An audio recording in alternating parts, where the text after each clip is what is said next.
Yeah.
Great.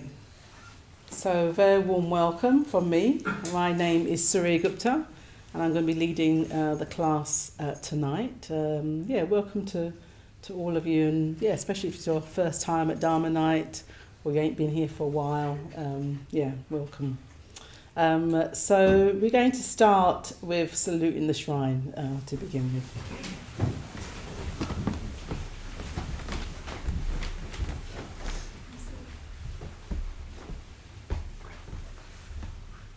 So you can just stand if you haven't done this before and just listen and join in.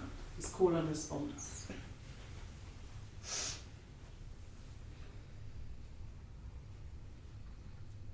Namo Buddhaya. Namo Buddhaya. Namo Dhammaya. Namo Dhammaya.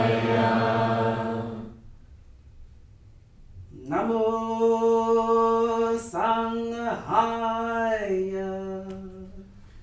Namo Sanghaya. Namo Namah. Namo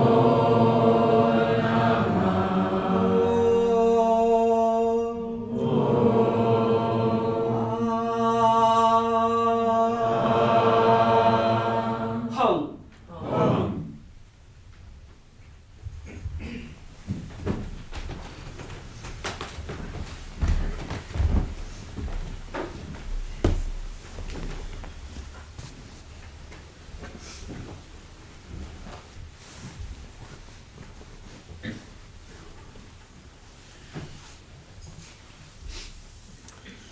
So, we're going to do a period of meditation.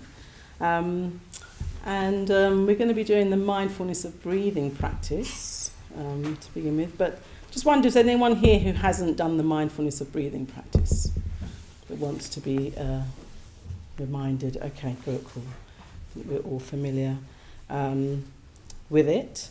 Let's just, before I'm going to say a few words before we do the meditation. So let's just arrive for a little while. So just have a few moments of arriving. So sitting in meditation and just sort of finding yourself in the space and getting ready to engage. So just do that for a few moments as a way to bring ourselves more fully here.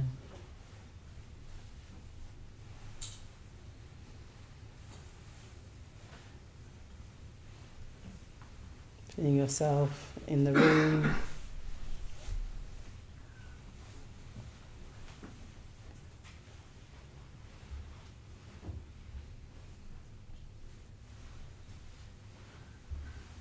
In this particular posture.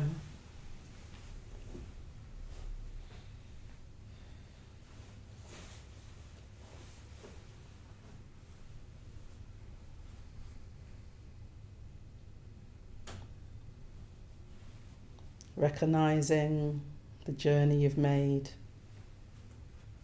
to be here this evening.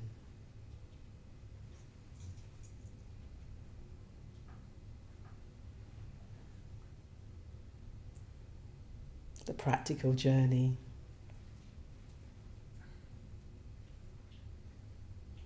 And the kind of inner journey.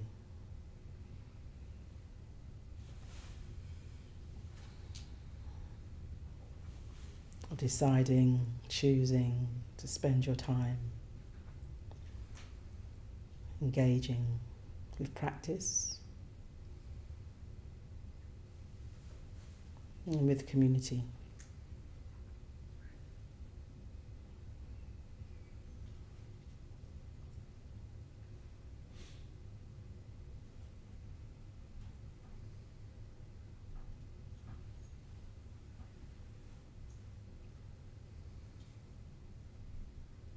So you can get a broad sense of how you are right now.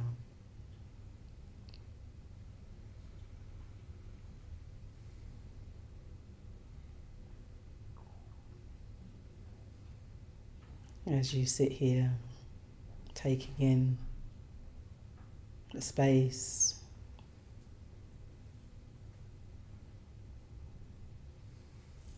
you get a sense of what's present.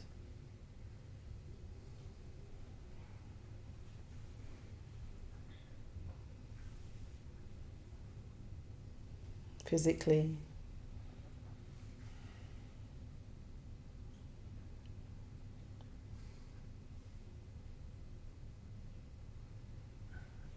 and what's in your awareness.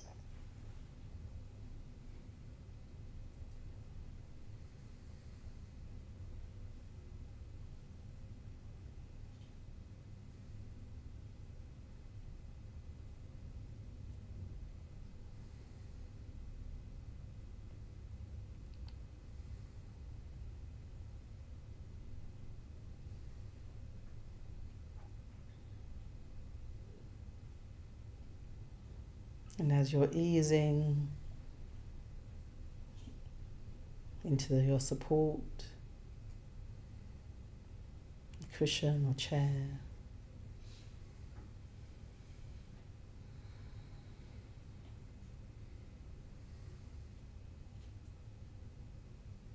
you can begin to connect to your breath.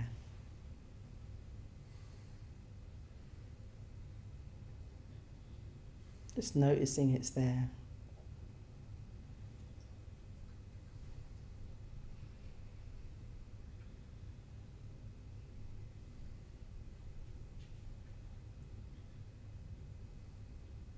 Noticing that through all different activities, conversations, there is this breath.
Great. So yes, just remind you my name. My name's Suryagupta, and yeah, I'm good to connect with you all in this space and share some reflections, and then we'll meditate again. So we'll do the mindfulness of breathing, and I just thought it's worth reminding oneself as to what the mindfulness of breathing, why we do the practice. It's a very simple practice, as you know, in the sense that the instructions are fairly simple. You sort of follow your breath, and the different stages are just helping you become aware of different aspects of the breath, the sensations of breathing, this kind of thing that animates our whole experience that we don't often aware of. I was thinking as I was doing it there, I was aware of two things that I thought, they're always there, and I know it keeps me alive. And One was my breath, and the other one was my heartbeat. I could feel my heart beating. And they're very connected. Yeah, it's all connected, aren't they? So the mindfulness of breathing, we sort of know that it's great for, because it connects the body and mind, the breath connects the body and mind. It's the one process in our bodies that we can have some kind of influence on, really. The heart, you can't directly do something with the heart. I mean, you can sort of jump up and down and the heart changes, but with the breath, it's very simple. You just simply be aware of the breath and it has an effect. Just bringing our awareness. We don't have to physically necessarily do anything to be aware of the breath. But why? So we know it helps, that kind of process of being aware of the breath. We know it has an effect on the mind. We know it can help calm the body and then therefore calm the mind. We know it helps with stress. They've done all this research, haven't they, around that. But it's also the practice, the mindfulness of breathing practice was also a practice that the Buddha, the historical Buddha who lived 2,580 years ago, it was a practice that he was doing when he became enlightened. So he wasn't doing it to calm himself or reduce his stress. It might have helped him along his journey with that, but that wasn't why he was doing it at the point of enlightenment. He was doing it at the point of enlightenment because he knew it's also the method, also the process that would help him break free. It would help him break free from all his limitations, from all the kind of aspects of mind that holds us back. He knew that that's the process that he needed. And so you get him on his journey, the historical Buddha on his journey, he's meditating, he finally realizes, he's ready for this final breakthrough. He sits under a tree and has this revolutionary process that happens to him, transformation that happens, and out of that he attains full and complete enlightenment. He attains full liberation. He sort of wakes up to the kind of preciousness and mystery of the human existence. He fully is enabled to be fully engaged in life. That's another way I think of it often. He becomes this free being who's not held back by his past, who's not anxious, worried about the future, who's fully embracing of all that is. So, and that's from his whole journey, but from the mindfulness of breathing practice, which is quite something to contemplate, how the breath and the way he approached the practice, how it helped him fully liberate himself from all the kind of things and that we have, all the challenges that we have as human beings. So I sort of was introduced to practice, and I came along to meditate with some really big questions. Actually, I didn't come along to meditate. I didn't actually come along to meditate when I came to a Buddhist center. I came along because I had some questions, and I sort of picked up a leaflet one day, and I thought, well, this looks interesting, and then turned up at a Buddhist center, and they ushered me into a small room, and they then introduced the mindfulness of breathing practice.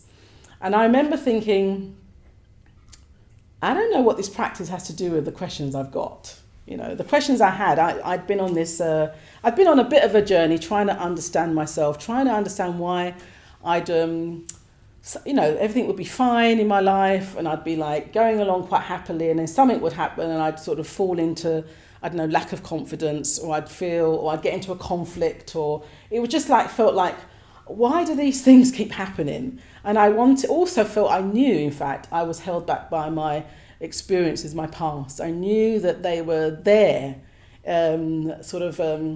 affecting my present. And I wanted to be free of that. And I then, so I'd been on a bit of a journey, reading self-help books and things like that. And then I had this experience where I was on a plane, and I talk about it often because it was such a pivotal experience that's still very much with me years and years later. I had this experience on a plane where we thought the plane was going to crash, and I was terrified, like everybody else, and thought, I'm too young to die. I haven't really lived. How can I die if I haven't really lived? I've got so much more I want to do and be and see and understand. So it was and it wasn't just it wasn't a rational thing. It was, I could feel the fear in my body and the kind of, no, this can't be happening type experience. I don't know if you've ever had something where you've kind of thought, this can't be happening. Why is this happening? This can't be happening. So I was in that, and then, ended up sort of, luckily, I think it saved me. I looked out the plane window, and there was the most beautiful sky I'd ever seen. And seen it, even since, I've never seen a sky quite like it. I describe it like as this mystical sky. There were these different colours, all different colours. There was an expanse of black, I remember, and there was a great star in the middle. And I just was absorbed by it. I was just started looking at it, absorbed. And at some point in this process, it was like I wasn't in the plane. I was just with this sky. And eventually, I came back to the plane and realised that the fear was no longer in my body. I was no longer afraid. And it took me a long time to kind of work out what happened there. How did just looking at this beautiful sky change my experience? But it did. And it was only through meditating much later down the line, when I started having experiences of meditation, through doing the mindfulness and the other practices, that I began to have sort of similar experiences that I'd had in that plane. So I had this experience, and I was no longer afraid, still wanting the plane to land. Like I thought, come on, there's something here for me in life I want to discover. I wanted the plane to land. I still thought I was too young to go. But I also had these questions, and they emerged from the depths. I'd never thought these questions before, at least consciously I'd never had these questions. So this question emerged from what was actually a very calm mind at this point. And I say that because I looked around me and everybody was still praying, crying, getting upset. So suddenly I wasn't no longer where I had been and where the rest of the plane was, most of the plane. So these questions was, how do I die? How do I live? How do I live so that when I die, I can die without regret? And how do I love? Those are the questions. And they said they just emerged. And at that point I thought, I don't know the answers to those questions. I could probably think my way into it, but I know it's not a thought. I know it's a whole experience. And I thought, if I have to figure out I thought, I'm not the only ones that have thought those things. Like I know, somewhere I thought, I can't have been the only person that has thought those questions. And if I'm not the only person that has thought those questions, then someone must have the answer. Someone must know the way to discover the answers to those questions. So that was my sort of catalyst, really. The kind of thing, the plane landed, of course, and went on my way. Actually, at that point, I know I could have, you've probably all had some experience where it sort of shakes you up a bit, wakes you up, and you start asking deeper questions, or you start figuring out, hang on, is there another way? Should I be doing something, living a different way? We've probably all had that. You wouldn't be here on some level if you hadn't. And then we can forget. Yeah? We can forget. So I knew when I was going home, I was like, I really want to remember that. I really, really want to remember that experience so I don't forget. So I don't get busy and just go back to, my everyday normal life. I want it to make a difference. And actually I ended up having one or two other experiences that, again, were little wake-up calls. Yeah, we have that expression, don't we? Wake up calls. And that's to kind of say, usually we're a bit just going about our business, a bit kind of like in the details of our lives. And every now and again, something will go, a bell rings and it's like, oh, we've got to look up and figure something else out. So that was me. And I went along, found myself along at the Buddhist Center and doing the mindfulness of breathing practice. And I couldn't figure out, okay, what is following? They didn't do a lot of introduction. They were just like, okay, we're going to do the mindfulness of breathing. Here's the instruction, and here it goes. So, and I was just sitting there going, yeah, okay, this is interesting, but what's it got to do with the questions I've brought here? But also, what was fascinating was I thought, yeah, okay, the instructions are quite straightforward. Let me just do it. Try and be a good student, as it were, and then quickly realised that I couldn't stay with my experience. I couldn't stay with the breath. I wasn't concentrating. I was looking at the guy's shirt, and I didn't know, do I like his shirt? God, that person's breathing heavily next to me. All of this was going on, and every now and again I would bring myself back. Like, come on. Sort of will myself, to kind of focus, be disciplined, and that would have a little effect, and then I'd wander off again. So it's good to kind of remember what mindfulness is, because whilst we can think of it as a way to help us with stress, help us with, relaxation, help us, focus. One of the translations of the word mindfulness is a recollection, a remembering. We're remembering, recollecting ourselves. And in a sense, I think if somebody had said that to me then, I'd have been like, okay, I'm not necessarily, this practice is helping me recollect these bigger questions that I've come with, so that they don't get lost in the midst of my everyday. So I actually go on the journey to discovering the answers. So often when we experience the practice, as I did, what I was mostly aware of is the not being mindful, distraction, forgetting what am I doing here again? Just the forgetfulness of our experience, the fact that we do get distracted, the fact that it's hard for us to really allow ourselves to be fully with our experience.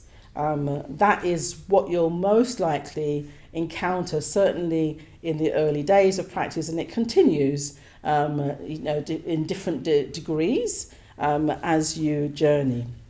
We're likely to encounter that. And I've learned to see that not as a problem, as it were. It's kind of part of the journey. So there's part of us that wants to be and do the practice because on some level, we know the benefits of it, yeah? And actually, when you are able to stay with the experience, it can be deeply absorbing, deeply engaging, it can really open up one's whole experience of oneself and life. So on some level, we know that, we want that, that's why we're doing the practice. But I've learned to kind of see that when we're distracted, not to see that as a problem. It's also part of the practice. It's part of the practice to recognise that our mind goes off, that we're not able to be fully with our experience. In a way, we say in the practice, if your mind goes off, you notice that and bring yourself gently back. We always say that. But be persistent, as well. In a way, that moment of recognising that your mind's gone off and you're no longer focusing on the body or the sensations of breathing, that is awareness. That is mindfulness. You've become aware of what's going on. And then you're choosing to bring yourself back to the present. So in a way, and then as you're doing that more and more, you're bringing, in a way, you're deepening your experience. But also you're noticing, when your mind goes off, you may be also noticing, where does it go? What kind of things is it hooking onto? what else is fascinating the mind apart from the sensations of breathing? That is part of the practice, because you're discovering more about yourself. You know, if you're ongoingly, if your mind's going, gosh, I'm just thinking about, you know, what happened at work yesterday, and that keeps coming in, then you're realizing, there's something there for me to look at, yeah?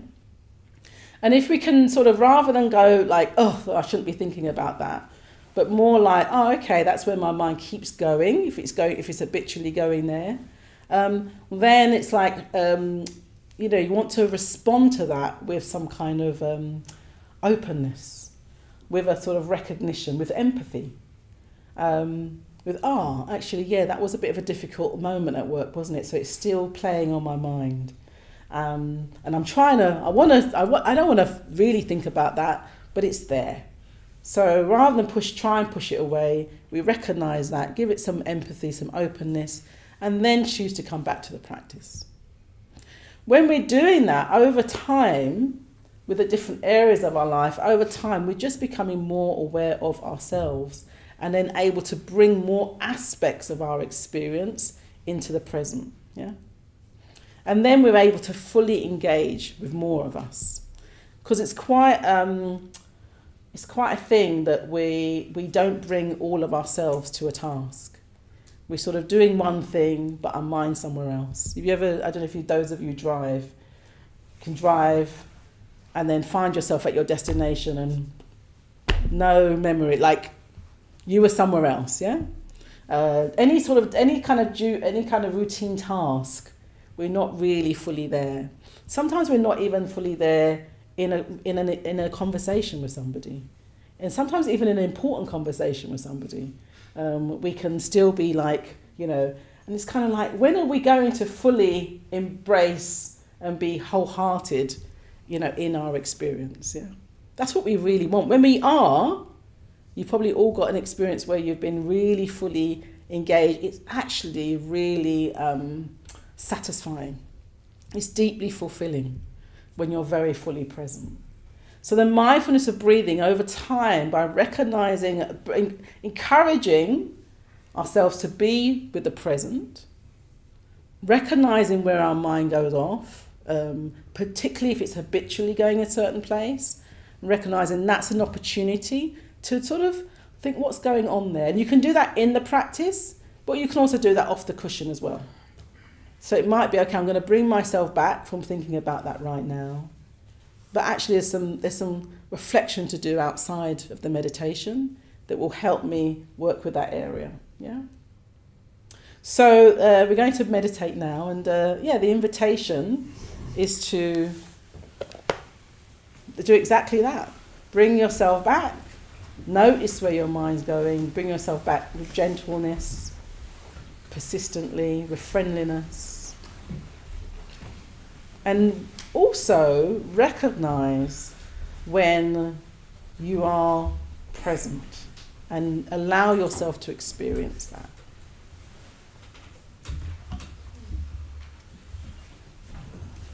And we'll meditate for about 25 minutes. So.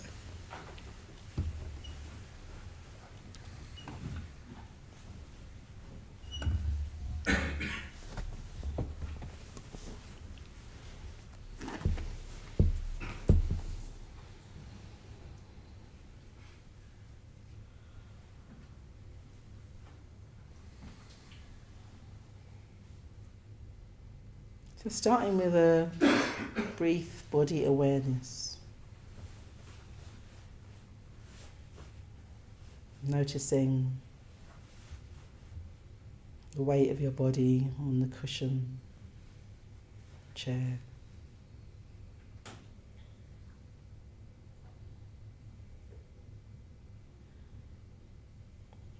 The ground beneath you.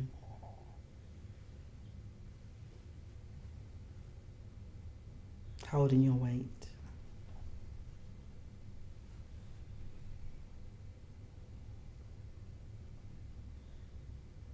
So you can relax into the support.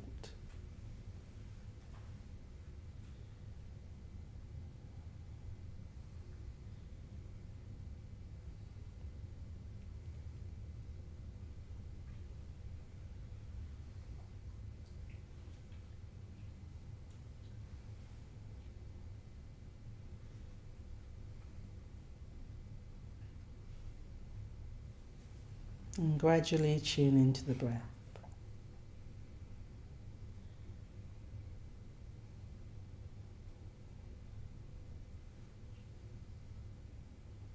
Notice the way the breath impacts the body, creates these movements.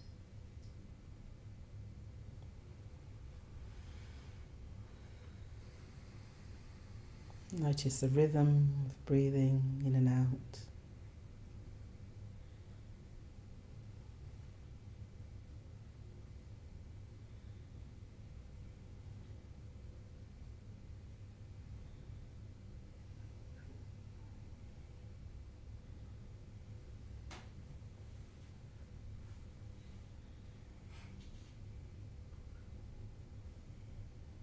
And at any time during the practice, if your mind wanders,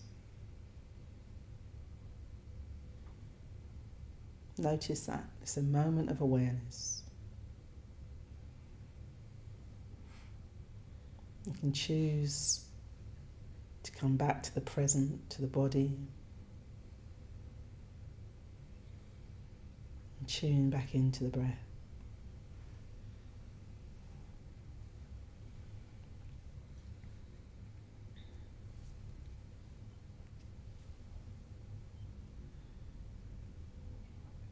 The mindfulness of breathing.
You staying with the rhythm of your natural breath.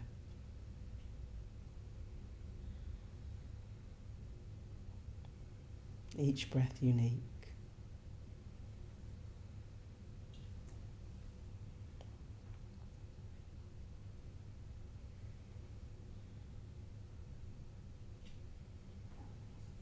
Like the tide coming in, going out.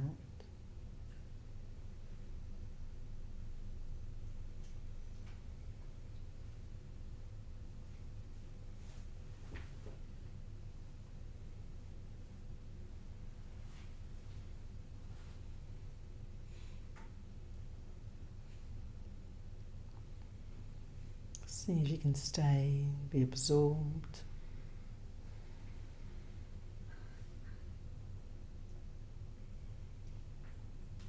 by the rhythms of breathing.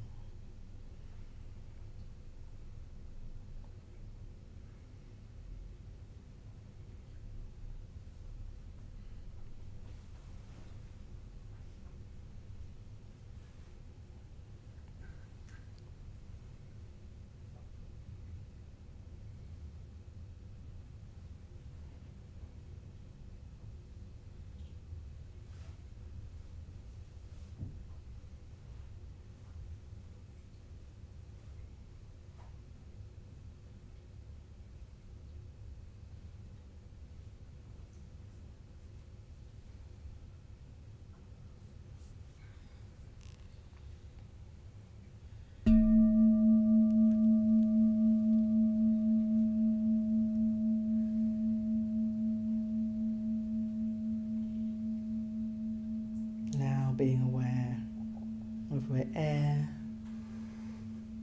becomes breath and goes back to air.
And bring your experience to the whole of your body.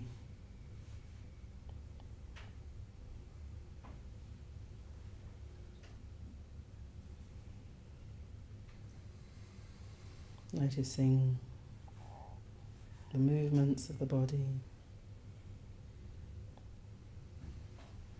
in time with your breath.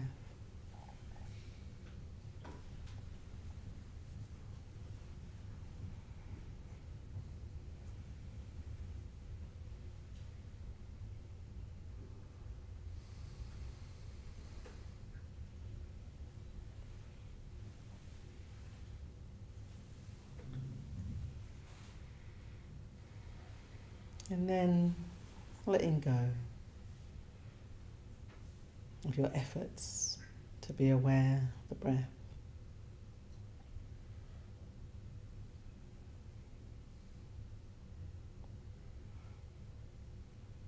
And simply sit.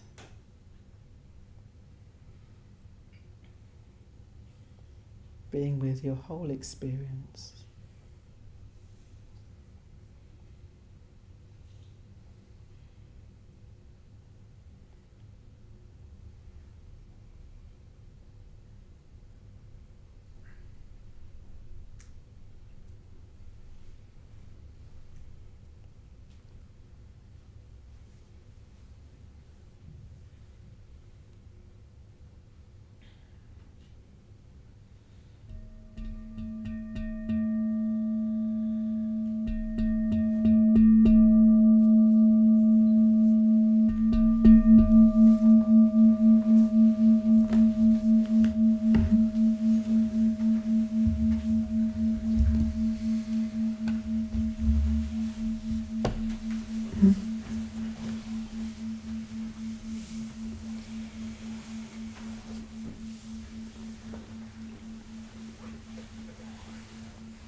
So,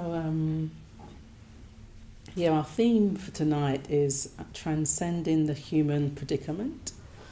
And I'll be sharing a story after the tea break that sort of brings this human predicament into images and a bit of colour. But I was thinking, as I was remembering, really, as I was meditating, how sort of over the years, how meditation is such a multi sort of layered experience, and over time, just get to see more and more of how the mind works, more and more about oneself. It's like a real journey of discovery. And I remember the very first time when I meditated, thinking, why can't I do this simple thing? And then over the years, I'm like, okay, now I'm understanding why, even when something seems really beneficial, even when I'm like, yes, actually it can be still really hard to focus, to really put oneself fully in, to really engage. There's a whole multi-billion pound probably industry now on getting us motivated to do all kinds of things, whether it's to eat healthy and do whatever it is. There's a lot of science that's gone into it, a lot of effort, and everyone's trying to figure out the kind of the way, as it were. What's the kind of magic that's going to open the door for you discovering how to be fully engaged, fully motivated, fully present to one's experience. What I've learned, in a way, it's quite through practice, is that actually there's so much more of me than I realise, and there's my rational, conceptual mind, there's my emotions, there's my mental processes, there's my psychological sort of what's the word, form. There's my conditioning. There's all kinds of things going on in one human being. So then often we're only relating to the rational, the conceptual, the what's above the surface, the conscious. And so we need things to really engage in whatever it is. We really need to bring all of have things that speak to all of ourselves, the rational, the non-rational, the conscious, the subconscious, the unconscious. We kind of need all of that needs to be engaged. All of it needs to have something to respond to. And so the Buddha, in his journey, his very first teaching was the Four Noble Truths, and he used this metaphor of sort of illness. You've got something that's wrong, everything's going fine, and then suddenly something's a bit wrong, and you think, okay, I want to find out, I'm not feeling great, I want to find out what to do about it, how to fix it, how to cure myself, yeah?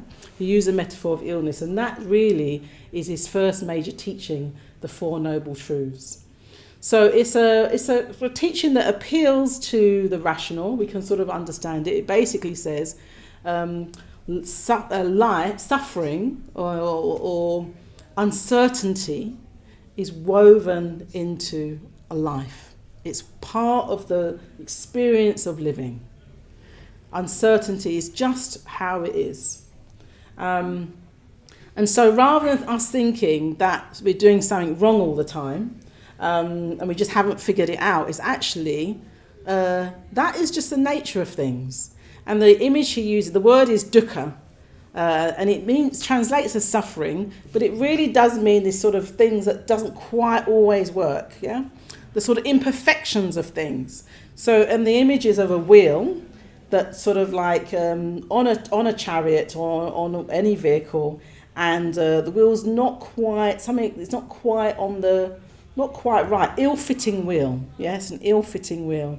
And it moves along, and then every now and then it's a bump, and then a bump, another bump, and then sometimes it's in a ditch, yeah? Sometimes it gets you off the road, but basically it doesn't go smoothly. So that's the first truth.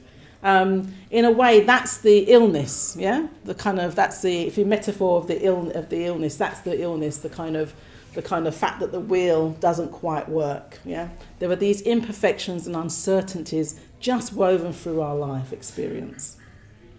So the second one is, why?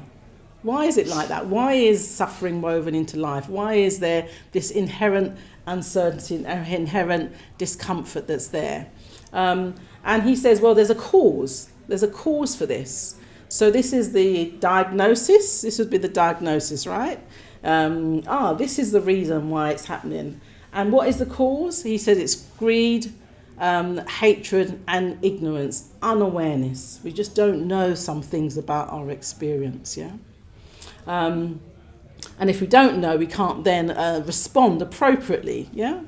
So that's the diagnosis, yeah? There's a cause of suffering, and there's a cause of this uncertainty, and it's ignorance, craving, hatred. So next one would be the cure. There is a cure. So there is a cure for this. There is a way out, he says. It doesn't have to be like this. One can heal, one can transform. We're not stuck in this situation. You can do something about it. Fantastic. So that's the cure. That's a third noble truth that says there is a way out. There's an end to this. And the fourth noble truth, therefore, is there's a path. There's a path leading to that. So that would be, if we're losing the metaphor of illness, what would that be? And a doctor, what would the fourth one be? We've got the sickness, we've got the prescription, we've got the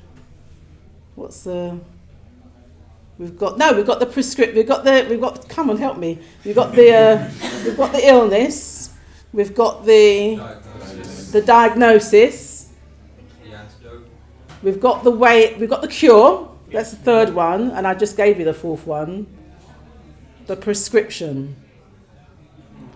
This is what you got to do. Take this, yeah? Do this, then do that, then do this, and you'll get to the cure. Yeah. So so basically he says the fourth one is there is a path. There's a path that leads to the way out. And there are teachings and practices, things to do, things to understand, things to reflect on, and then you'll find your way out. Yeah? So that's the Four Noble Truths. Let's run through it again together.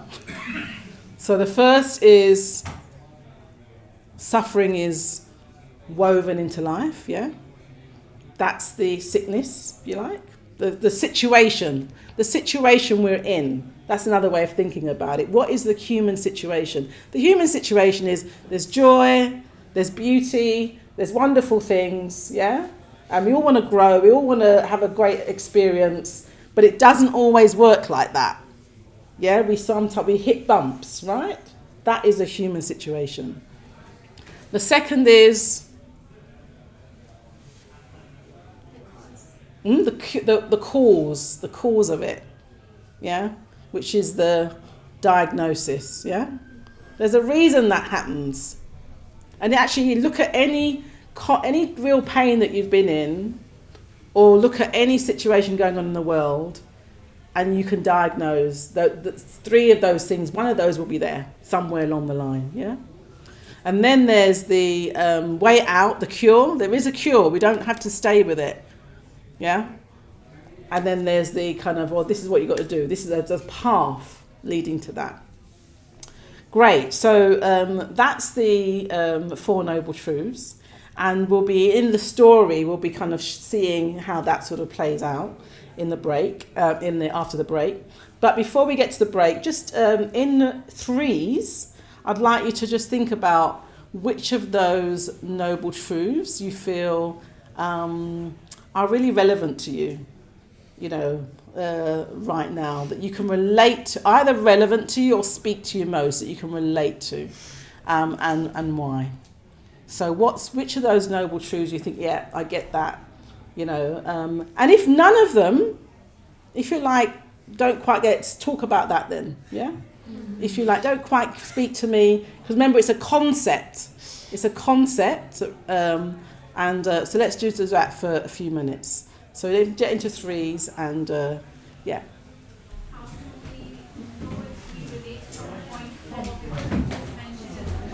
It's a path. I'm going to tell you about the path a bit after the break. But just imagine that there's a way out. Yeah. Great. Just get into threes. Yeah, just a three here. Yeah. Introduce yourselves.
Just have one more minute and then we have tea.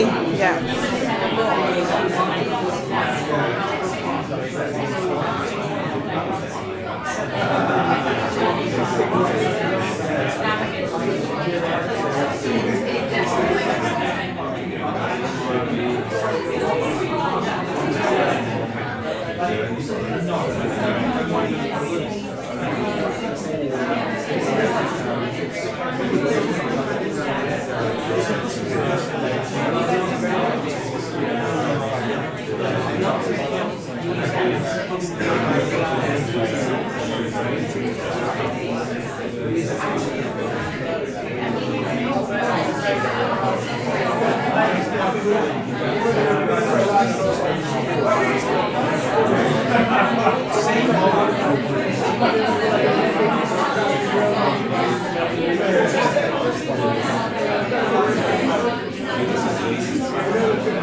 Okay.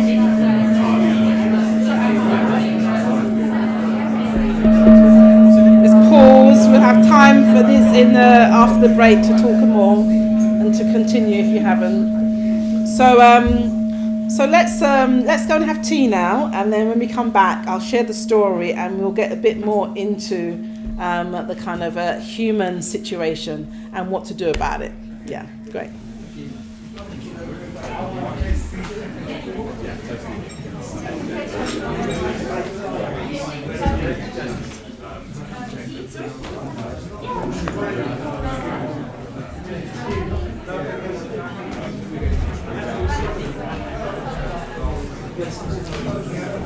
Kristen.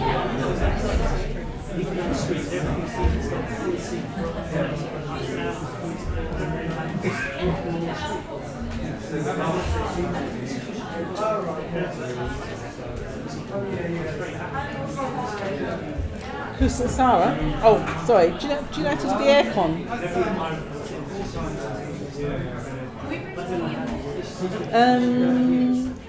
Water. You can bring water in. Oh, you want tea? Yeah.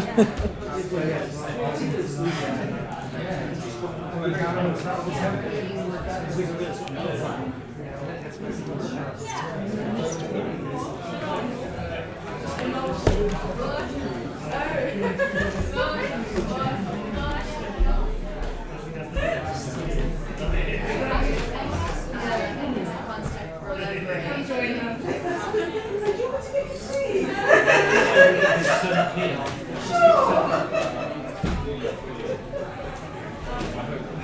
Jane, by the way. I'm Jane. Nice to meet you.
Here, there's come. Here, this is free. Here, this is free. Here.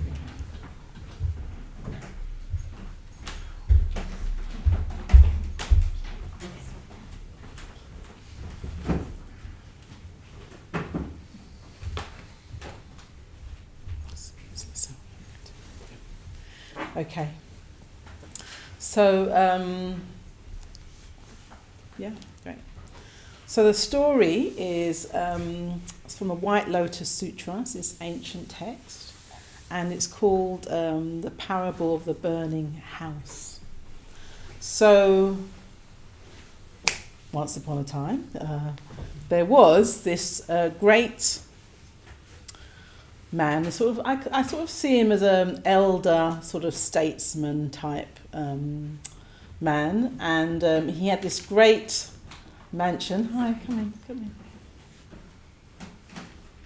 And he lived in this great mansion with many people that worked there. He had children, lots of children, maybe even text says different translations, but about 30 children.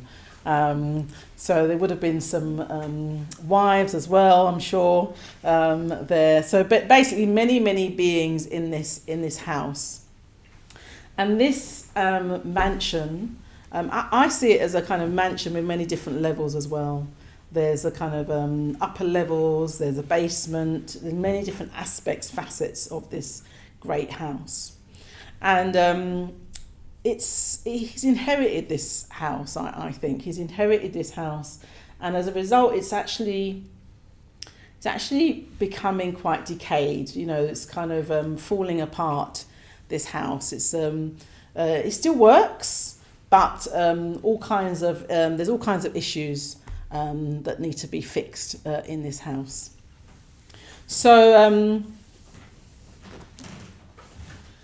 So basically, there's this house, and all the children are in this house, and all these other beings are in this house as well. Some talk about there's ghosts in this house. It's one of those, if you imagine going to these big, I don't know, like almost like castles. It's got there's history.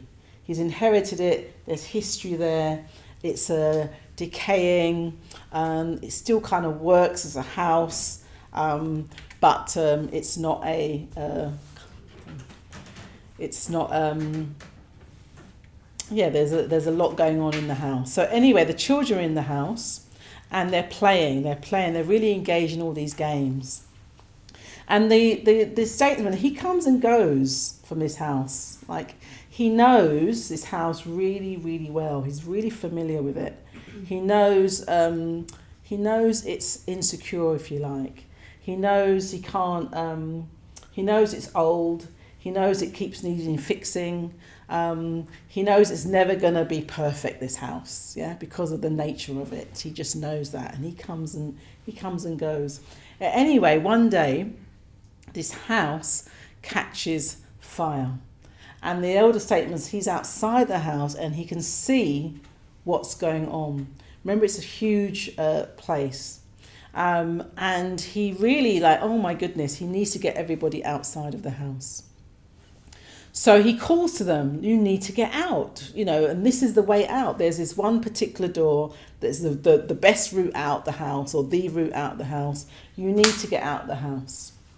But the children, they're so engaged in their games and in whatever, all their toys that they're engaged in, and they're enjoying that the fire hasn't reached them. So they basically just carry on playing. And every now and again, they look at him, sort of waving, calling out instructions. This is the way out, come out. The house is on fire. They look at him and they just sort of wave, and then they go back to their games. He actually says the children are running about to and fro. So they're actually not even engaged in one particular game. They're just doing various different things. Wherever their interests take them, they go off. Get engaged with that, come back, do something else. So the statesman, so you realise, the man, in fact, statesman, father they call him, he's a father to them. He realises that they are not going to leave this house, that they are so connected, engaged with their games, that they are not interested in taking the root out. And so he realises he needs another way. What to do? What are they actually interested in, these children? They're interested in the games. They've really absorbed in all their various different games. So he realises that's how he needs to get them out. Calling out instructions, calling out the urgency of the situation is not doing it. So he starts saying, listen, if you come out, you're going to receive. He's a wealthy man. I'll be able to give you these various chariots. Maybe that's one of their toys that they love, yeah? And it's not going to be a wooden one like the ones you play with. It's going to be really amazing. They're going to be drawn by all these different creatures. They're going to be drawn. You're going to have ones by bulls. What draws chariots? I'm not very... deer, I know, goats, various things. Various things. You can read it in the scriptures. So they're suddenly interested. In fact, they're so interested, the parable goes, that they all rush out, jostling each other, trying to get out as fast as they can to outside, where they're going to be given all these amazing things. And he doesn't just actually give them what he says, he actually gives them something even greater. He gives them not just chariots in the way that he said they were, he gives them ones that are encrusted with jewels, gold. He's abundant, he can give anything he wants. So he gives them chariots that are way beyond their imaginings. And in my version of the story, it's once they're out and they're playing with all these new sort of things, they're like, wow. In my version of the story, at that point, they see the house.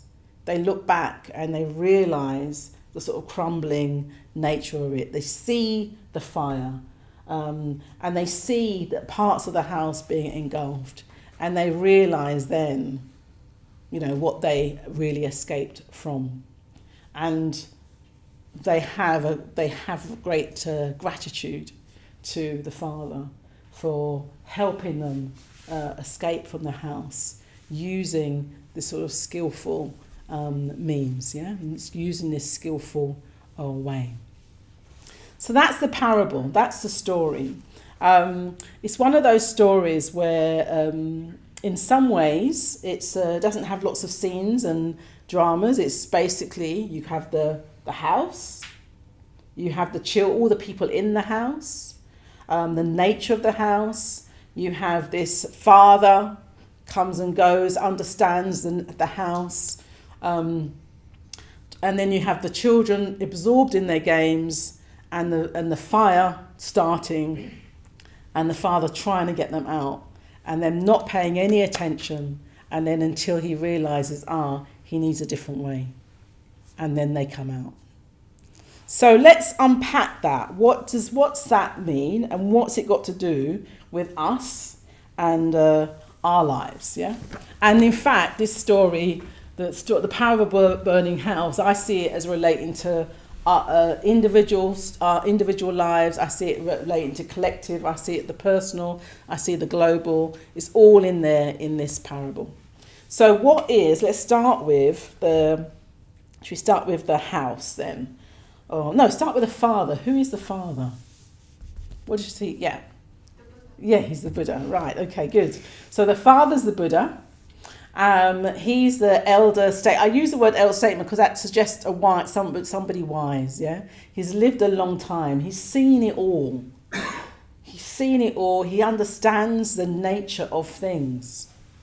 And he comes and goes. This is interesting, isn't it? Like he's free. He's not only in the house. He's able to be in the house, but he's able to leave it as well. Yeah? What does that suggest? And first is maybe we've got to find out what the house is. What is the house? Stand for? Material world. Material world. Material world, yeah. Or ignorance. Ignorance, yeah. Suffering. Suffering, yeah. Yeah. Old self. Sorry? Like ourselves, our old selves, yeah. Unenlightened state of mind. Yeah. The unenlightened state of being. But all of those things, it is the world. You could say it's the world. Yeah. You could say it's our ordinary existence. You could say it's mundane existence. You can say it's the how the world turns. The house represents all of that, and within that there's the experience of suffering. Yeah. Within that there's the material, the ordinary way of relating. Within that there's ignorance. Yeah. So that's the house. So what does it mean if the father the elder can go back and forwards? What does that suggest? Why is that? Liberation of the conditioning. Yeah, he's free of it. He's not stuck there. He's not identified with it. Detached. Yeah, he's not identified. He comes and goes. There's that saying, isn't there? In the world, but not of it. Yeah? He cares about what's going on. He's not detached as in nothing to do with me. Yeah? I'm all right. He's not detached. He cares passionately about what's going on. But he's not held by it. He's free. So that's the man. That's the house. I said that the house, in my version, I said that the house was probably inherited. Any thoughts on that? You might not see that in the scriptures, but that's my version. Any thoughts on that? Is it like the conditioning that we get from the people who came before us? Yeah, could be that, absolutely. Yeah. We inherit so much, don't we, in our experience? We actually come into the world with a body, even. And the body's got, that in itself is something we don't have control over that, do we? We come in with a body in a particular set of circumstances, yeah? We don't have conscious control over that. So that's a kind of inheritance, isn't it? And then along the way, we have all our various, the conditionings around us, yeah? So, yeah, this house is also consciousness, ourselves. It's the world, it's the physical, material world, it's the way things are, it's also what we inherit in terms of being born. Yeah?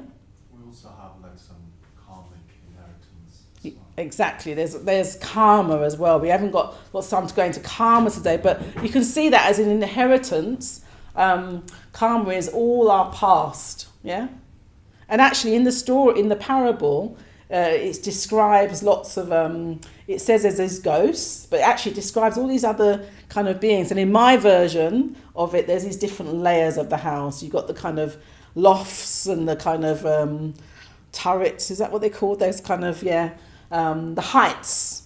You've got the heights. But you've also got the depths. You've also got the basements. Yeah, the things that are seen and the things that aren't so seen. Yeah, and in the parable, you've got the ghosts, and they represent the past that's actually with us. So we often think we're making decisions in our lives that are conscious and rational, but so many things about how we live and what we do is motivated by emotion, unconscious emotion as well as all the past we might have inherited from family, from ancestors. Yeah, there's a lot that's not seen in our experience, but still very present. So the parable talks about that. Yeah, that's the nature of the inheritance. Okay, so we've got the house, we've got the Buddha, we've got what it says, what the house represents, the different layers of the house. The children, who are the children? Yeah. We're the children, we are the children. Why is it children in the story that they focus on?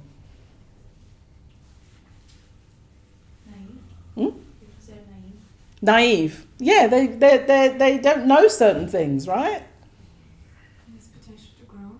The there's potential to grow. But the thing about a child is that they're in a process of growth and learning. Everybody's in a process in some way of learning, but with children, it's very it's like they literally have not had enough experience of life, right? They've not had a lot of experience of life. What do children need to grow well? Love. What else? Guidance. Yeah. They need guidance. They need someone to show them the way. Yeah? They haven't figured out their own version of it. Sometimes as adults we're like, right, we can be like, that's how the world is. Yeah? We've made our decisions about how things are. And then we live that, operate that. And then we only rethink that when something really challenging happens that doesn't fit our version of things. Yeah. But children are often, why is the sky blue? Yeah. Why'd you do that? Why does this happen? They're open.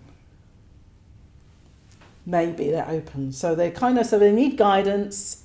They need someone to show them the way to grow, so they can be effective, in their lives. So that's why they're shown as children. And there's an innocence and a naivety, as you said as well. They're like, they just don't know certain things, yeah. So that's why they're children. So yeah, go ahead. I'm just thinking of a version where the father is yourself, the house is your own mind, and the children are your thoughts. Yeah. Is that an acceptable application potentially of the parable? Absolutely. Yeah. We sort of unpack the kind of obvious thing and then think, okay, how could I be all those things? Yeah. Yeah. It's really a reflection of us, the whole parable. Yeah. And you can see it very intimately, personally, like it's just all about, my experience, but you could also see it collectively and globally, as I said. Yeah. So the games they're playing, they're enjoying themselves. What do the games represent? Distractions. Our worldly pursuits. Cravings. Do our worldly pursuits seem like distractions?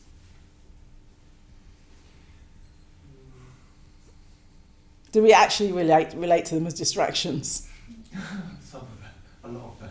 Some of them. Okay, Yes, go on. in the sense that we get caught up in them. You get caught up in them. That's the thing. It's not that the things that we engage with in our everyday lives are necessarily distractions. It's more that that's our only focus. Yeah. So these children, it's not that they shouldn't be playing necessarily. It's more that they're not aware of the situation they're in. They're so absorbed in the games, they don't see that the house is crumbling. They don't see that there's a fire going on in the other quarter. They don't take any notice of their father calling them out. That's the issue. So how does that relate to us then? We forget what's most important in life. Yeah. We sort of get very focused on the detail, yeah.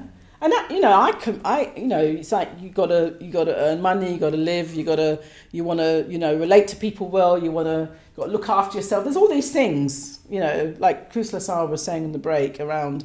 You got to get all these things done, yeah. There's a lot involved in just living, right? So it takes up energy.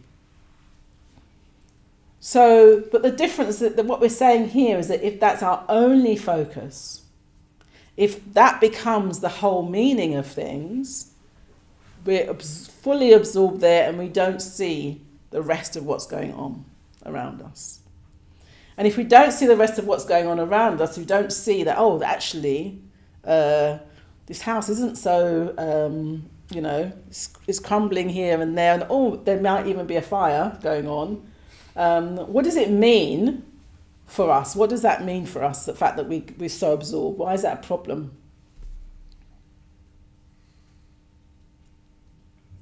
We're unaware. Hmm? We're unaware. You're unaware, yeah. And what's the likely consequence of that for us?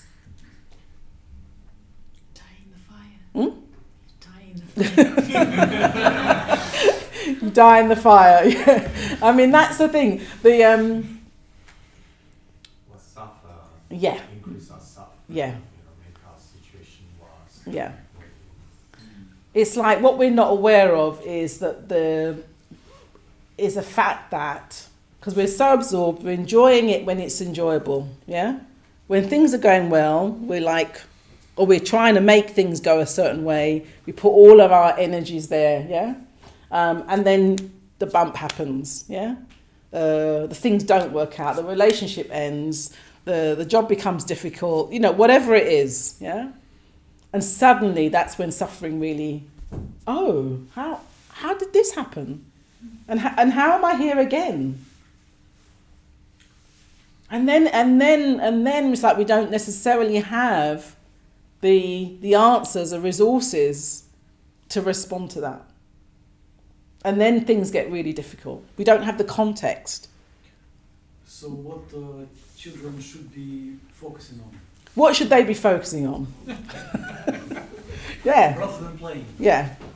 What should they be focusing on? In a way, it says it's not saying, don't do all the things that what we talked about, worldly pursuits. Yeah, it's not saying don't have the job and all those things. Of course, we need to live, right? It's saying if you only identify that as the whole purpose of your life, at some point it doesn't sustain. At some point it shifts. At some point it changes, and it's not as it's kind of you're not fully understanding the fact that things will change. That's the key thing, and they're not ready for it. The house is decaying because it represents impermanence. Things always change, and are we ready and able to respond to that? You had your hand up. I don't know, I was just going to suggest that maybe it's less about focus and more about broadening awareness. Exactly. So we kind of like, I remember the father, he comes and goes. It's not like he's not engaged, is that he comes and goes. He's just free of it. He's not only absorbed in his detailed activities, he's aware of the whole picture. So it's about broadening perspective as to our lives and the nature of life. Okay, so the father calls them and they ignore him. Or they go, yeah, hi, and they carry on. What does that say about us? He's kind of calling, not just going, hello, come over here. He's really saying, you need to get out. You need to get out. And this is the way out. What's that? How does that relate to us? What's that about?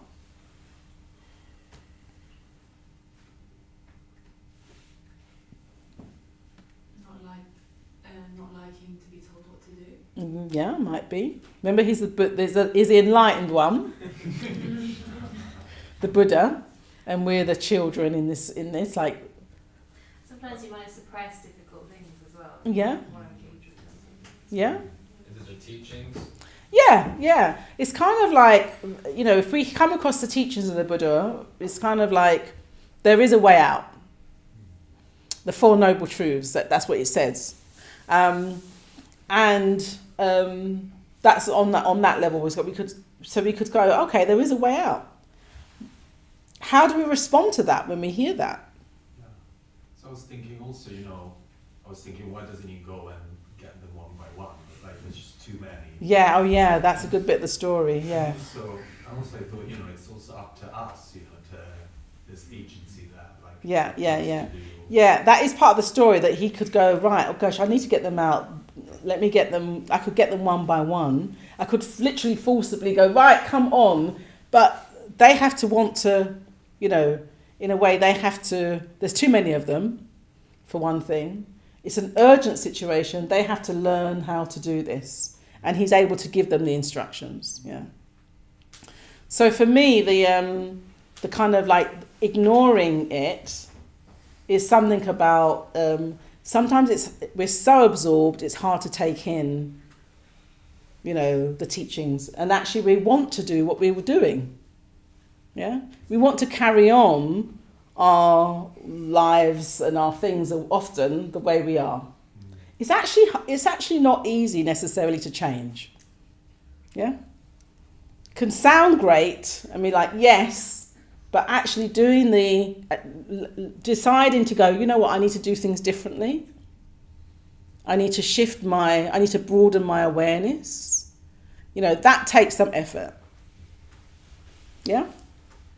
So that's partly what's going on there with them staying absorbed and ignoring the teachings, ignoring the Buddha.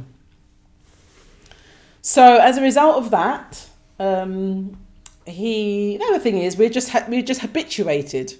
We're habituated to our experience. We're used to things being the way they are. And so again, for us to kind of go, actually, this is not the whole of my experience. There's more to life and there's more to me than just me engaging in there. Takes some effort, some awareness, some preparedness to grow, actually. A kind of real decision to go, I need to grow here. And I'm not necessarily growing by doing the same things in the way that I've always done them. Yeah?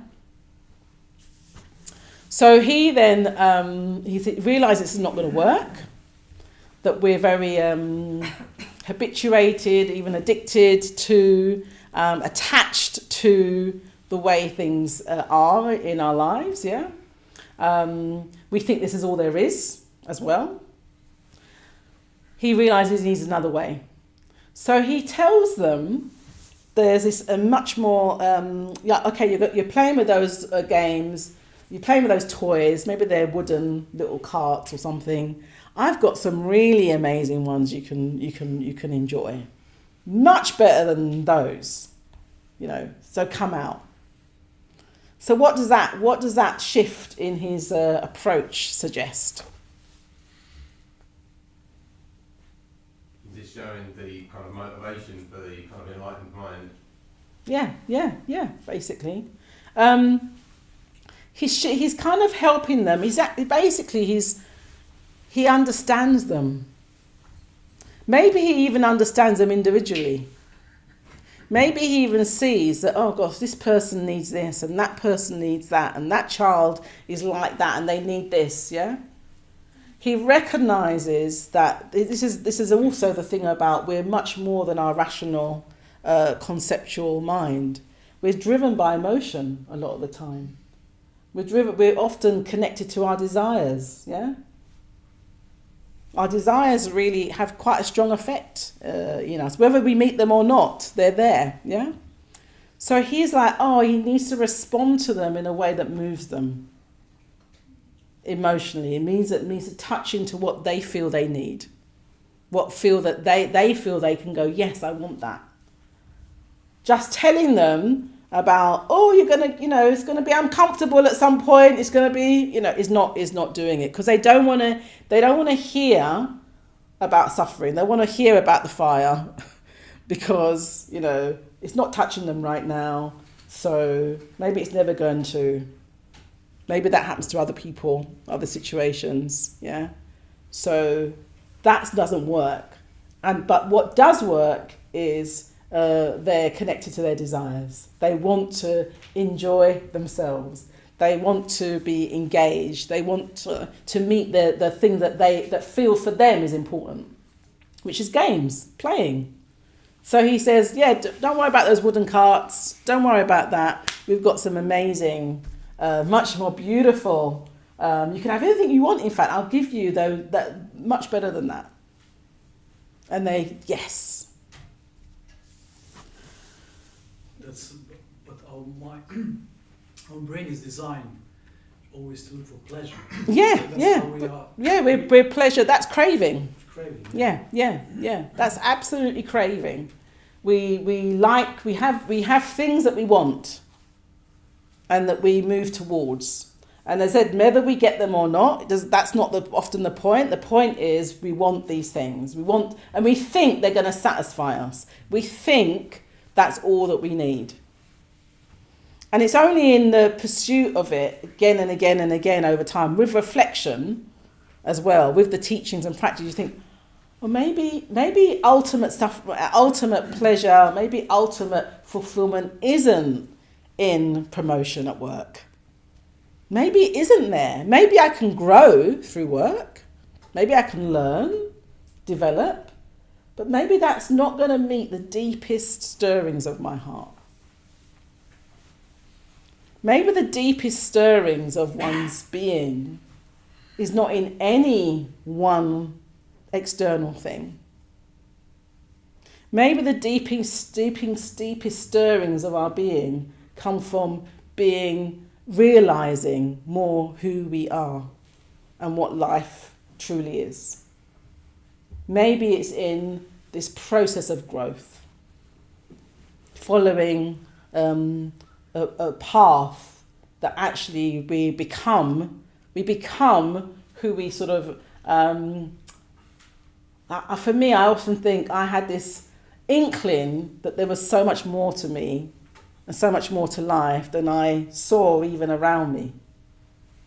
And it's like I had to go on a path to discover that for myself more and more. So maybe that's where the fulfillment is. And then what happens in the different areas of our lives, such as relationships or work or communication, maybe what's happening then is it's being expressed in those areas of our lives. Rather than those areas of our lives just making us feel fulfilled. Yeah? Does that make sense? Can you repeat that, please? I'll repeat that. Okay. Well, let's see. Let's look at this. I have this analogy. It's a bit like life. Yeah, this is an analogy that speaks to me at the moment because I've been. This is a bit of it feels like a confession, but it's not really. I've been learning to swim better, right? Because I'm one of those. I can swim, but I don't like being out of my depth. Yeah, one of those. I call it survival swim, rather than an enjoyable swim. But I love the metaphor of swimming, and I love the metaphor of, going into the water and experiencing all the sensations, and then swimming, and then going right to the depths, and really, like I've done some snorkeling and things, and really enjoying the depths, and somehow really being immersed, yeah. And it's a bit like this journey is the kind of journey of growth is like, shall I go in or shall I not? Shall I stay on the shore? Shall I stay this side of things? Yeah, because it's safe on this side of things. I sort of know I've got my feet underneath. I've got my feet on the ground. Yeah, and then you go on a bit of a journey, and then you're stepping into the water, and you're having to at some point, allow yourself to venture in. And discover what's beneath the surface of your experience. And discover all the richness that's there. And discover the vastness even of the ocean. That's kind of how the sort of meditative life can be. Yeah? Going more and more into the depth. And when you do that, you're able to come back out, and then support others. To enjoy like that. And to understand the nature of it. So maybe the deepest stirrings of our heart isn't about achieving this and achieving that and getting here and doing that. They might be part of the journey of our lives, but maybe it's who we're becoming in the process. Because what the Buddha is someone who's freed, anyone really, who frees themselves from their limitations, from their blocks, from the things that keep them stuck. And he's able to venture into all terrain, confidently, fearlessly, and then showing others the way. Is that another way of saying it? So they come out the house and discover, in my version, they discover that they enjoy the toys. They're like, wow, this is amazing. What does that? What might that represent? The coming out and discovering the richness of things. That when we break away from our conditioned patterns of behaviour and we actually start to experience a taste of liberation, you realise, oh my God, I've been missing out. Yeah. this whole time. Yeah. There I was in the house thinking that was all that was there. And now look, so much more. So the Four Noble Truths, there's a way out, and that way out is nirvana. It's complete happiness. It's bliss. It's compassion. It's wisdom. It's fearlessness. It's creative energy. And I had no idea. There I was, just like, this is it. This wooden cart that I'm playing with, this is all that there is. And now that, look. And you're able to see then, you look back, in my version, you look back, you're like, oh my goodness, this house. I never ventured out before, and now I can see it, and I can see the inherent sort of insecurity of it. I needed to be in that house. Like, it's not like you can't start the journey outside. You've got to be in it, right? You've got to become familiar with it. You've got to know it. And then when you're out, you're like, oh, this is really what was going on. Yeah. Isn't that like we're saying, though, that we're creating a certain attachment to this nirvana and this bliss? Are we attached to nirvana? I mean, it's all, remember, it's about suffering and freeing ourselves from that. Yeah. So it's like you have to. This is why the first truth is life is suffering is woven in life. You have to have that experience. If you're thinking, oh no, life is cool, I don't see any problem at all, you know, everything is great, then you would probably wouldn't have the motivation to go on a journey. Yeah. But if you were thinking that, like, actually everything is cool, then you're probably not looking at your neighbour. You're probably not looking at the news. You're probably not, yeah? You're probably not taking in the reality of things. So the more you take in the reality of things for yourself and others, the more you think, oh, yeah, life, I'm enjoying X and Y in my life. I can enjoy certain things. Absolutely. I can get some fulfillment. I can get some growth, and that's important. But it's not all that there is. And there is, how am I gonna respond to, you know, this insecurity? How am I going to respond to this suffering that just seems to keep being there? That yeah? I just think that in reality, at least in my experience, what happens is that I usually leave one house and I enter another one until like another fire comes. Yeah, absolutely. You think, okay, that hasn't worked, let me try something else. Absolutely. And we can go on the rest of our life going, right, different areas, I'm living in different areas, I'm trying different jobs, I'm somebody that's done lots of different work, you know, and really enjoyed it actually, mostly, and I've grown from it. But I think that for me, the reason for me when I sort of came across the path, the Buddhist path, I knew that I could keep going from experience to experience to experience to experience in all the different areas of my life. I would learn something, probably, hopefully, in whatever experience I was having. But I knew I needed some sort of current, some kind of overall purpose to make meaning from all the things I was doing.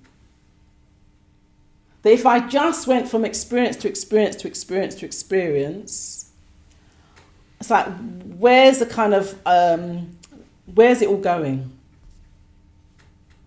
So in a way, the path, you could see the path is like, it's like there's this river that we keep flowing in and have these different experiences, but there's this current. And the current is, yes, learn from your experiences of life, create the conditions whereby the experiences of your life can help you grow, because the real purpose is growth. The real purpose is freedom. So then you can change different things, but you're staying connected to this undercurrent, this great purpose, which is freedom. If you stay connected to that, it informs all the different areas of your life. But you're not over attaching to the different areas to make your life have its ultimate meaning. It's about growth and freeing oneself. Yeah? Okay, so let's spend our last few minutes just in your threes. And yeah, you're going to, like, which of the images in the story relate to you most? Yeah, how might it help you, that image, that part of the story? So into threes, what image in the story did you relate to most? And how could it actually help you in your life right now?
Like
Okay, going round. Great. So, any final questions? Yeah. What happens to the wives? Yeah, good question. Who else was in the house? You know, it's interesting, isn't it? Because there's animals in the house, there's birds, there's all kinds of different classes of being, different types of beings, different people, different characters, different personalities. So I suspect if the parable was going to extend, you'd probably have different things. It would probably, you know, still absorption, still kind of focusing, but they wouldn't be playing toy games, would they? The other things they would be doing. So, and that actually speaks to the fact that the Buddha and the teachings in general tries to address different circumstances, different personalities, different lifestyles, different, you know, levels of our awareness as well. So yeah, I think if it was the wives, it would be a different strategy. Maybe. Any other? I've always wondered, I was talking about it in our group, always wondered about this parable relationship with the fire specifically. Didn't talk about the fire. Yeah, often in teaching it symbolises for me at least sort of transformation. Yes. But here it's much more about risk. Yes. I don't know if I'm just being really kind of like thinking too much about it. No. Fire in this parable is danger. It's pain, yeah? It's unpleasant. It actually symbolises the emotions, the kind of poisons, if you like, of craving, greed, craving, hatred and ignorance. That's what it symbolises here. And actually when we are suffering, when things aren't going well, that's how we know. We know that because we we're feeling something, yeah, and we're feeling something unpleasant, or other people around us are, yeah. So that's how we really know, and that's what we want to find a way out of. So that's what fire represents here. So the uncontrolled passions that actually don't have direction. And it's not that you, in Buddhism, it's not that you don't want the energy, because there's a lot of energy in our emotion, in our negative and unpleasant emotions. Lots of energy there. So it's not like you want to dampen it all down. You want to harness that energy and direct it to something positive. I was thinking about there's a lot going on. There's a lot of actual fires in the world, right? Mm-hmm. The Amazon's on fire, and there's wars where there's lots of fire, and the elections are this week in America? Tomorrow. The fire's there, in terms of there's different types of fires, basically. And there's that kind of fire of polarizing rhetoric, the fire of conflict that happens. So that's all there. That's why it's a good analogy in this case. But it also does it in Buddhism stand for transformation. But in this story, it's the sort of unhelpful, negative emotions that just actually cause damage, cause pain. Yeah. One more question? Anything more? Yeah. I guess I'm just wondering if there's a sort of parallel teaching in the parable about fear. If we can see the children not only as sort of ignorant and unaware, but also teaching this elderly statesman something about fearlessness. Yeah. In fact, even though they were lost in their play at first, it was their insistence not to be led by fear that ultimately allowed them to find resonance with the path. Yeah. The fact is, they do act, don't they? The children do move, they do act. But you sort of need someone who's done the journey, yeah, who's a bit further on, who's kind of like, it's okay, you can come out. It's just do this. And then that actually inspires and motivates, and actually then it gives you courage. It taps into your own fearlessness, as it were. Yeah? In a way, it seems like they taught him. They taught him about fear. Because he tried to encourage a sense of fear in them, and it was ineffective. And it was their insistence of not being afraid that ultimately... Oh. I don't know if he taught them... I think it's more that... let's see... I don't see it quite like that. I see it that, he's like, come out. And it doesn't mean he's afraid, actually. It means he understands the consequences of things. So if you really understand the consequences of things, you can just see more. And you don't want them to suffer. It's actually compassion that's going on with the Buddha. I don't want you to suffer. I love you. I care for you. I see you have potential. Please come. That's the way I see it. Yeah. But fear can stop you, a bit like the swimming. Oh, what? Oh, yeah, but it's a bit cold out there, and it's really comfortable in here. Fear can. Oh, actually, what's going to happen to me if I go on that journey? Fear can actually stop you. And that's why you need people. People are like, no, it's okay. You're going to be, actually, it's going to be better. Don't worry, it's going to be better than what you've experienced. Last one. It's kind of related, because when we were talking, I was thinking exactly about that it's important what the intention is. So it's important that you're not going out of the house because you're scared. Yes. But because you're actually aiming for something better. Yeah. And you're loving yourself and you're caring for yourself, and that teacher is also doing that. Yeah. But sometimes, absolutely, in a way, they're motivated in this parable by abundance, so wanting something more, wanting something that's going to be enriching, fulfilling, even more enjoyable, and that is a worthy motivation for living the spiritual life. Like, that was definitely one that I want to experience more fully what life is, So that's a worthy motivation. And at times I'm also like, and I don't want to suffer. So, you know, sometimes I'm like, I really don't want to suffer more. I really don't want to keep going around that same loop. So actually, I do want to escape from that. I do want to free myself from that. So actually, we can have both motivations going on, yeah? And they're both okay. It's not fear in the sense of, it's a fear that, it's more of a kind of like fear that goes, this is a reality of the situation. And I can see the consequences of it. And I want to be free of that. And also maybe help others. Yeah? Good. Let's just sit for a couple of minutes and just to absorb, and then we're going to bring to mind, it's really discover that within ourselves, that desire for freedom.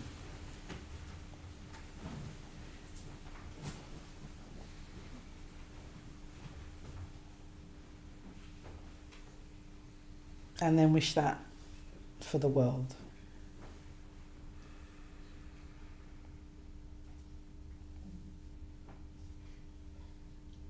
That there is a way out of greed, hatred, and ignorance.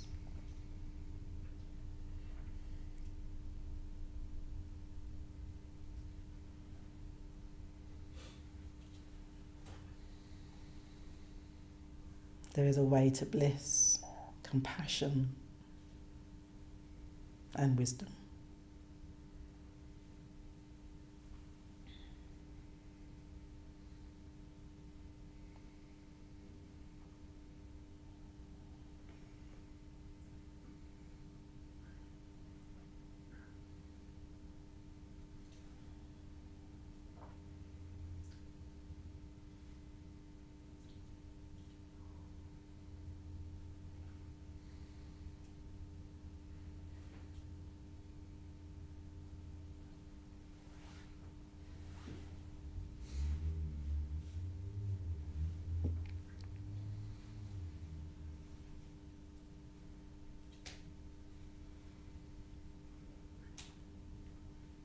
May all beings be well.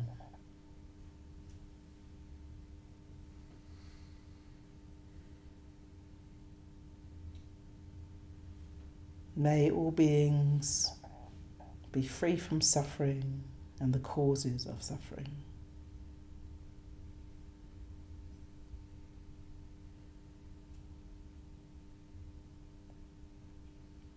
May we all make spiritual progress.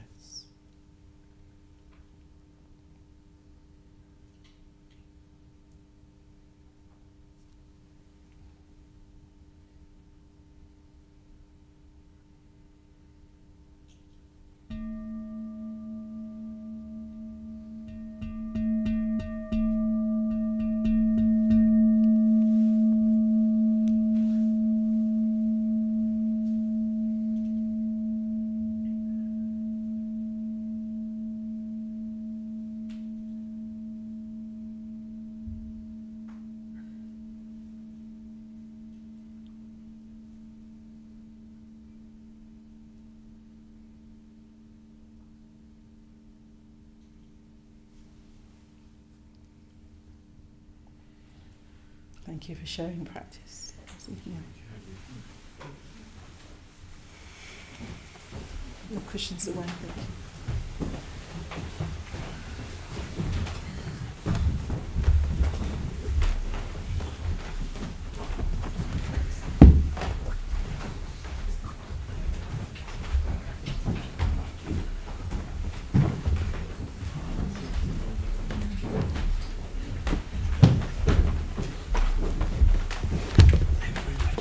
Very good. Oh, thank you.